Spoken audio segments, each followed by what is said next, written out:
Olá, essa é a segunda aula do meu curso, onde eu vou te ensinar tudo o que você precisa aprender para se tornar um programador antes mesmo de você querer aprender a criar códigos. E você pode acreditar, esse é o melhor caminho, porque você vai conseguir se tornar um programador muito mais rápido e vai ser muito mais fácil. E na aula de hoje, você vai aprender como os computadores funcionam, o que é um computador, quais são as principais partes de um computador e no final dessa aula você também vai ser capaz de saber o que você precisa olhar no computador para você saber se você vai passar perrengue ou não na hora que você for programar. Para quem ainda não me conhece, eu me chamo Jonathan Jorge. Atualmente eu moro e trabalho na Irlanda. Aqui eu trabalho como engenheiro de software sênior e eu já trabalho como programador há praticamente 11 anos. E uma das primeiras coisas que um programador ele precisa conhecer é um computador. Por quê? Porque o computador, querendo ou não, é a nossa principal ferramenta de trabalho. Então é utilizando o computador que a gente cria aqueles códigos malucos e somos super bem pagos para isso. E eu tenho uma pergunta, você não acharia super estranho você ir num dentista para fazer um procedimento e o dentista não tivesse o menor conhecimento sobre as ferramentas que ele utiliza no dia a dia? Por quê? Porque ia ser muito mais perigoso e teria muita chance de dar merda. Então, por isso, a gente precisa saber mais sobre os computadores. E uma coisa que eu gostaria de deixar claro é que essa aula ela é zero voltada para manutenção de computadores. E aqui eu ainda gostaria de falar uma coisa. Um programador, ele não precisa entender sobre manutenção de computadores. Eu mesmo, eu não tenho a menor noção, tipo, não gosto de abrir computador, não gosto de arrumar nada. Eu prefiro comprar um computador novo ou levar em algum lugar que eles saibam arrumar. E isso é uma dúvida que muita gente tem. Ah, um programador ele precisa saber arrumar computadores? Não, a gente não precisa. Inclusive, quando eu era criança, eu acho que eu tinha uns 13 anos, e eu tinha arrumado um videocassete, e a partir daí o meu tio, ele tinha achado que era um gênio e que eu conseguia arrumar qualquer coisa. E tinha uma amiga dele que ela estava com problema e precisava mexer no computador dela. Eu fui para casa dessa amiga dele, eu liguei o computador e estava na voltagem errada. A voltagem lá de onde eu morava era 220 e o computador estava em 110 e eu taquei fogo no computador dela sem querer. Então, a partir daí, eu tenho zero interesse em manutenção e a gente como programador não precisa entender dessa parte. E como eu falei, os computadores são a nossa principal ferramenta de trabalho e a gente, como um profissional, deve ser capaz de julgar se aquele computador ele vai atender ou não às nossas necessidades, ou mesmo quando o computador está muito lento, a gente também precisa ser capaz de identificar o problema e resolver aquele problema, até porque vai estar atrapalhando muito a nossa vida se a gente não resolver. E eu já vi inúmeras pessoas cometendo erros muito grandes quando se trata de computador. Então tem pessoas que elas falam: "Ah, não, eu vou estudar programação", aí ela vai lá, compra o computador mais caro, muitas vezes nem tem condições de pagar aquele computador, mas elas acham que com aquele computador elas vão conseguir aprender muito mais rápido, e tem pessoas que fazem o inverso, que compram computadores extremamente baratos e elas acabam não conseguindo estudar. E para você não cometer nenhum desses erros, eu super recomendo que você veja esse vídeo até o final e você vai ser capaz de tomar essa decisão. Então, antes de você decidir qual computador você deve comprar ou quais peças do seu computador você deve trocar, eu gostaria de fazer a pergunta mais simples de todas: o que é um computador para você? Qual é a sua definição de computador? E quando as pessoas ouvem essa pergunta, na mente dela já vem diretamente uma imagem de um laptop, de um notebook, de um iPad ou de PCs, que são aqueles computadores gigantescos com gabinete que a gente não consegue levar eles para lugar nenhum. Então, para a gente definir o que é um computador, vou ler aqui a definição do dicionário. É uma máquina destinada ao processamento de dados, capaz de obedecer a instruções que visam produzir certas transformações nesses dados para alcançar um fim determinado. Resumindo, é uma máquina que ela recebe alguma instrução e a partir dessa instrução ela faz o que tem que fazer e retorna para a gente um resultado. E por essa definição, agora quais são os tipos de computador que você consegue imaginar? Porque levando em consideração essa definição, relógios, calculadoras, máquinas de sacar dinheiro, todos eles são computadores. Por quê? Numa máquina de sacar dinheiro, a gente coloca o nosso cartão, coloca a nossa senha, a partir daí a gente dá uma instrução para ele que é quanto a gente quer sacar, ele vai lá dentro da máquina, a gente nem sabe o que faz e devolve para a gente o dinheiro. Então a gente deu para ele a instrução, que era quanto a gente queria sacar, e ele devolveu para a gente o resultado, que é o dinheiro que a gente estava querendo. Numa calculadora funciona da mesma forma. A gente dá a instrução para a calculadora, então vamos supor que eu coloco 3 mais 5, essa é a instrução, a gente aperta no igual, ele pega essa instrução, faz todos os cálculos necessários e devolve para a gente o resultado, que é a soma desses dois números. Então, por essa definição, praticamente tudo é um computador E por esses exemplos, fica claro que um computador, ele não é nada mais, nada menos do que uma máquina criada para resolver problemas a partir de instruções que foram passadas por alguém, e quem é esse alguém geralmente somos nós, porque os computadores, eles não conseguem fazer nada por conta própria, até porque se eles conseguissem, provavelmente eles já teriam dominado o mundo e a gente estaria num filme do Exterminador do Futuro. Então as máquinas, elas não agem por conta própria, elas agem sempre com base em alguma instrução que a gente passa para elas e a partir dessa instrução, ela devolve para a gente o que a gente pediu. Isso significa que, se a gente não passar essas instruções ou não souber como utilizar o computador da melhor forma, ele não vai passar de um peso de papel extremamente caro. Então é por isso que é muito importante você saber qual computador comprar, para você não estar comprando algo que pode fazer muita coisa e você não está fazendo nada, ou comprar um computador que você quer fazer muita coisa, mas ele não tem capacidade de resolver os problemas que você precisa. Inclusive, quando você está aí no seu computador, que você abre algum programa, o que que aquele programa faz? Então vamos supor que eu abri o programa do Spotify, que é um aplicativo de ouvir música. O programa do Spotify, ele está falando para o nosso computador o que o computador deve fazer. Então abri lá o programa do Spotify, coloquei em Day e cliquei para ouvir uma música. O programa do Spotify, ele fala, ele se comunica com o nosso computador e fala bem assim: olha, agora eu quero reproduzir a música tal. O nosso computador entende e ele começa a reproduzir a música. E como funciona essa comunicação entre tudo que a gente faz e o nosso computador?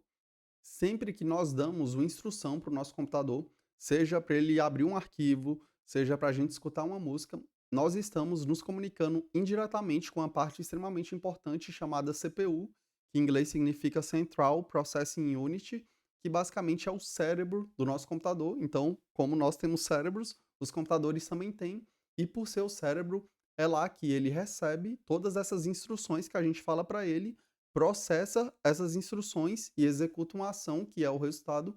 E o que que seria processar? Então vamos supor que eu coloquei o número 2 mais 2. Essa é a instrução, para ele conseguir transformar essa minha instrução num resultado, que 2 mais 2 é 4. Ele precisa processar aquela instrução, então processar não é nada mais, nada menos do que ele entender o que a gente pediu e a partir daí ele estar apto, ele estar pronto para tomar uma decisão. Eu sei que você pode estar se perguntando: Jonathan, como a CPU funciona? E essa é uma pergunta que eu não sei te responder, porque acho que ninguém sabe como uma CPU funciona. Porém, para nós programadores, a única coisa que a gente precisa saber é que a CPU existe e a função dela é essa: processar as instruções que a gente passa. Isso que você acabou de aprender é extremamente importante, porque é o primeiro passo para você entender como a programação realmente funciona, porque nós criamos códigos que são instruções, aquelas instruções, elas são executadas e a partir dali tem um resultado. Então vamos supor que eu, como programador, crio um código que o objetivo dele perguntar para o usuário qual é o nome dele e qual é a data de nascimento e salvar em algum lugar. Então, essa é a instrução, e a partir dessa instrução, o computador ele consegue executar essa instrução que a gente criou e ele consegue pedir para o usuário qual é o nome dele e a data de nascimento e a gente salva em algum lugar. Então, a partir daí, você já começa a entender o que um programador faz. E outra coisa que a gente normalmente faz nos nossos computadores é salvar coisas, e para isso existe outro tipo de componente que a gente chama ele de memória, e basicamente existem dois tipos de memória, uma chamada HD, que em inglês significa Hard Disk, e outra chamada RAM, que em inglês significa Random Access Memory. E para que serve cada um desses tipos de memória? Vamos supor que hoje você foi lá no seu computador, você criou um arquivo e escreveu uma lista de tudo que você precisa fazer ao longo da semana. Aí você foi, desligou o computador e a única coisa que você espera é que no outro dia, quando você ligar o seu computador, que aquele arquivo ainda esteja lá. E para isso, o computador ele utiliza a memória chamada HD, que é o hard disk, e o HD ele é responsável por armazenar informações, tudo que a gente cria, e permitir que mesmo que o computador seja desligado, que ele seja reiniciado, essas informações elas permaneçam lá. Por isso que a gente consegue instalar programas no nosso computador, a gente consegue criar arquivos, baixar fotos, e sempre que a gente liga o nosso computador novamente, tudo que a gente fez continua lá. Então, sempre que isso acontece, o nosso computador ele está utilizando o HD para armazenar essas informações.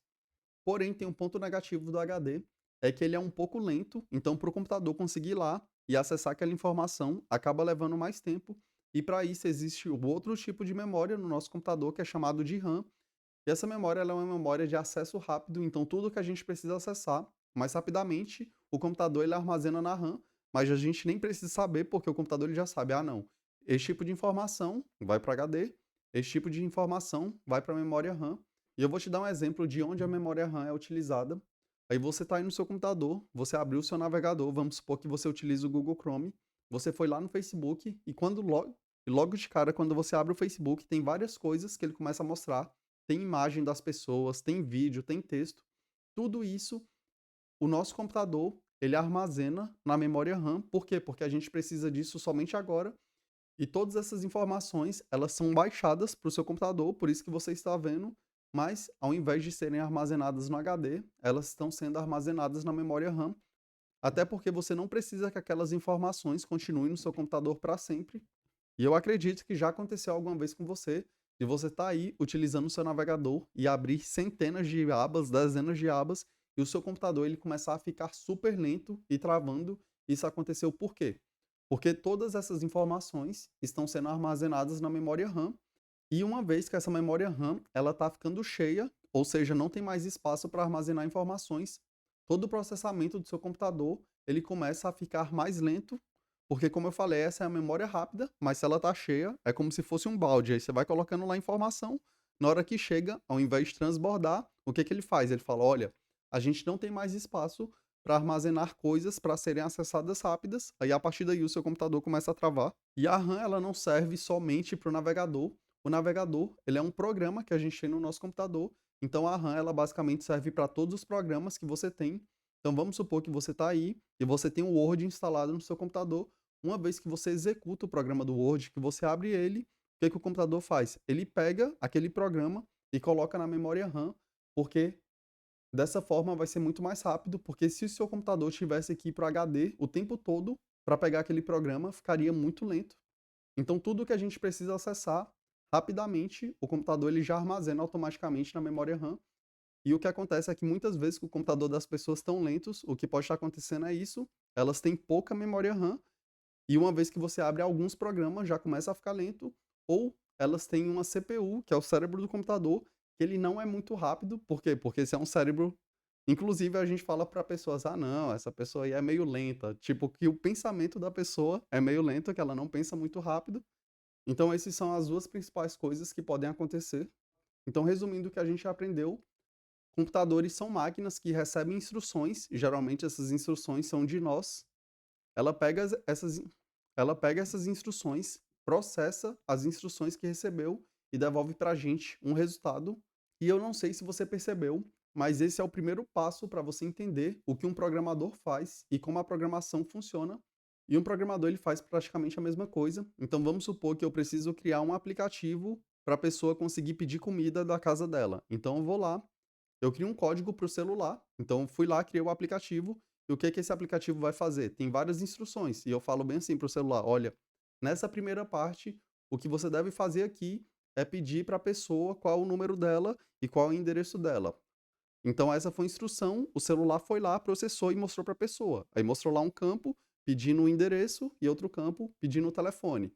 Aí vamos supor que tem outra tela, vamos supor que tem outra parte lá no celular, que eu falo bem assim: aqui, celular, você deve pedir para a pessoa colocar o número de cartão de crédito dela, e a partir daí eu vou ver se esse cartão ele é válido ou não. Então eu criei instruções, e eu criei essas instruções através de códigos. O celular, o celular ele leu essas instruções, processou e mostrou para o usuário um resultado. Então agora você entende um pouco mais sobre o que um programador faz. E voltando para a explicação, computadores são máquinas que recebem instruções, processam essas instruções e dão um resultado, mostram um resultado. Computadores têm dois tipos de memória. Uma memória chamada HD, que é hard disk para memória permanente, e outra memória chamada RAM, que é uma memória de rápido acesso, que ela é armazenada, que ela é utilizada para armazenar coisas temporárias que a gente só precisa naquele momento. E uma vez que a gente desliga o computador ou fecha aquele programa, aí a gente para de utilizar a RAM. Então, uma vez que você decidir comprar um computador novo ou atualizar as peças que tem no seu computador, essas são as três principais coisas que você precisa olhar. CPU, que a gente geralmente em português chama de processador também. Então, CPU e processador significam a mesma coisa. HD, memória HD e memória RAM. Então, essas três coisas elas são extremamente importantes para a velocidade dos nossos computadores. Eu espero que vocês tenham curtido essa aula de hoje e que tenham aprendido. Deixe aí nos comentários qual foi a coisa mais legal que você aprendeu da aula de hoje. E também não se esqueça de curtir esse vídeo, me seguir, se inscrever no YouTube e me seguir lá no Instagram. E qualquer dúvida ou sugestão que você tenha, só falar comigo também. Fiquem com Deus. Te vejo na próxima aula. Beijão.